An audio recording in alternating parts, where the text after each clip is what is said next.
ত্রিপুরা বিধানসভার লবিতে আজ এক আবেগঘন পরিবেশে জননেতা তথা বিধানসভার অধ্যক্ষ বিশ্ববন্ধু সেনের প্রয়াণে এক বিশেষ শ্রদ্ধাঞ্জলি অনুষ্ঠান অনুষ্ঠিত হয়। বিধানসভার উদ্যোগে আয়োজিত এই অনুষ্ঠানে প্রয়াত অধ্যক্ষের প্রতিকৃতিতে পুষ্পার্ঘ্য অর্পণ করে গভীর শ্রদ্ধা নিবেদন করেন উপস্থিত সকল নেতৃবৃন্দ।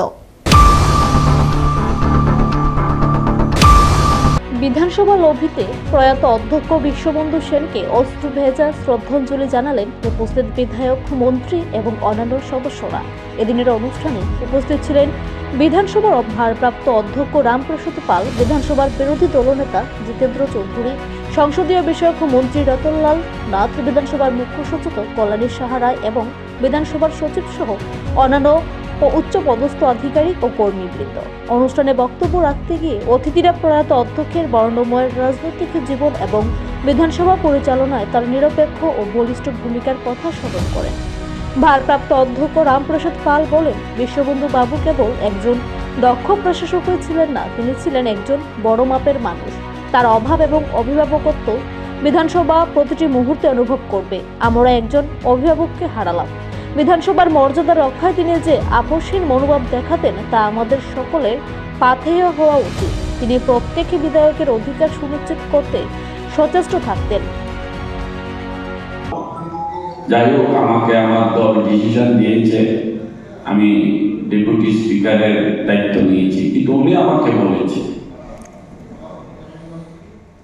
যে আমিও উপাধ্যক্ষ ছিলাম, উপাধ্যক্ষ থাকলে একটু কষ্ট হয়, একটু অনেক সময় নিজেকে নিরাশ্রয় মনে হয়।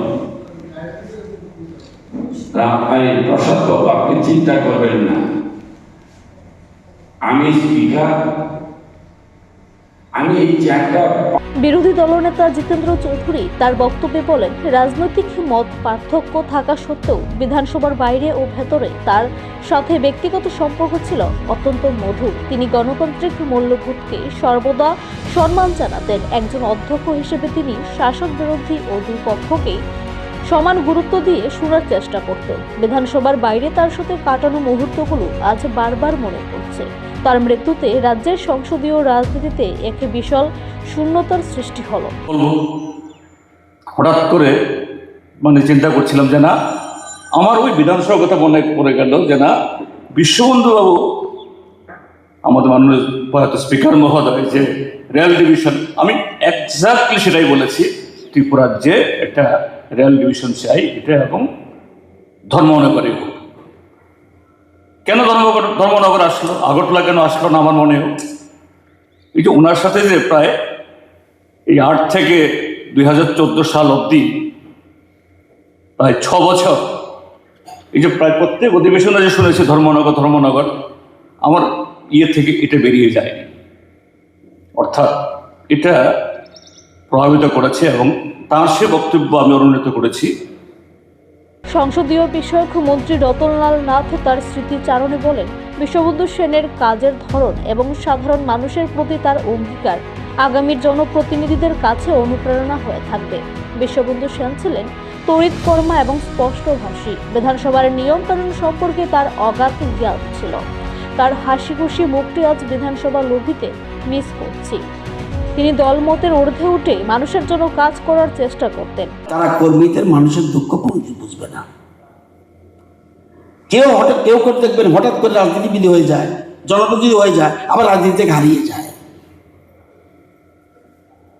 লেখাপড়া করে প্রফেসর হওয়া যায়, বিজ্ঞানী হওয়া যায়, ডাক্তার হওয়া যায়, ইঞ্জিনিয়ার হওয়া যায়, লয়ার হওয়া যায়, আইএস হওয়া যায়, আইপিএস হওয়া যায়, কিন্তু রাজনীতির জন্য অন্য মেধা দরকার। সেই মেধাটা বিশ্বতার ছিল। সবাই কিন্তু মেধা থাকে না। পৃথিবীর যত কিছু পরিবর্তন, পজিটিভ পরিবর্তন বা উন্নতি, রাজনীতিদের মস্তিষ্ক থেকে এসেছে।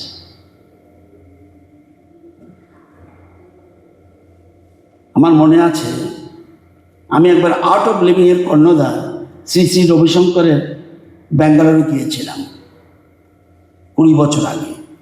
বলেছিলাম, গুরুজি, আমি রাজনীতি থেকে সরে যেতে চাই। উনি বলছেন, না, যদি তুমি সমাজের সেবা করতে চাও যদি মানুষের সেবা করতে চাও, অন্তিম ব্যক্তির ডেভেলপমেন্ট চাও, তাহলে রাজনীতিতে সেবা করার যতটুকু স্কোপ আছে সেটা পৃথিবীর কোথাও কিছুতে পাবে না, অন্য কোনো প্রফেশনে পাবে না। সেটা আজও আমার মনে রয়েছে।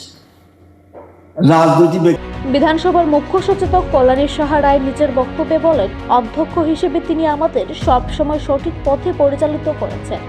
কঠিন সময়েও কিভাবে ধৈর্য ধরে কাজ করতে হয় তার কাছ থেকে শেখার মতো। কোনোভাবেই আমরা প্রস্তুত ছিলাম না যে এত তাড়াতাড়ি বিশ্ববন্ধু সেনের স্মৃতিচারণা আমাদেরকে করতে হবে, না মানসিকভাবে না কোনোভাবেই। যে লোকটি সম্পূর্ণ সুস্থ ছিলেন, অদম্য আগ্রহ যার ছিল কাজ করার, বিধানসভার দায়িত্ব যিনি সুন্দরভাবে পালন করেছেন, নিপুণভাবে পালন করেছেন, এত তাড়াতাড়ি তার স্মৃতিচারণ করতে হবে এটা কখনো ভাবিনি। তার জন্য কোনো মানসিক প্রস্তুতি আজকের দিনেও আমার নেই। তবু কালের নিয়মে এই মৃত্যুটা ছিল নির্ধারিত। জন্মিলে মরিতে হইবে, অমরকে কোথা কবে। যেদিন জন্মগ্রহণ করেছিলেন বিশ্ববন্ধু, সেদিনটাই তার মৃত্যু নির্ধারিত ছিল, আমরা জানতাম না। এই বিধানসভার প্রতিটি দেয়াল, প্রতি কর্মচারী, অফিসার সবাই জানেন, সবাই দেখেছেন, অনুভব করেছেন যে বিধানসভার অধ্যক্ষ, বিধানসভার উপাধ্যক্ষ এবং চিফ হুইপ হিসাবে আমার তার সাথে সম্পর্কটা কীরকম ছিল।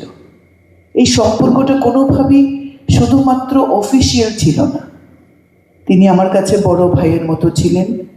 আমি মতো কেন বলছি, বড় ভাই ছিলেন। প্রতিটি বিষয়ে তিনি আমাকে যেমন গাইড করতেন, পরামর্শ দিতেন। শ্রদ্ধাঞ্জলি অনুষ্ঠানে অধ্যক্ষের স্মৃতির শ্রদ্ধা জানিয়ে 1 মিনিট নীরবতা পালন করা হয় এবং প্রয়াত অধ্যক্ষের বিদেহী আত্মার শান্তি কামনা করা হয়।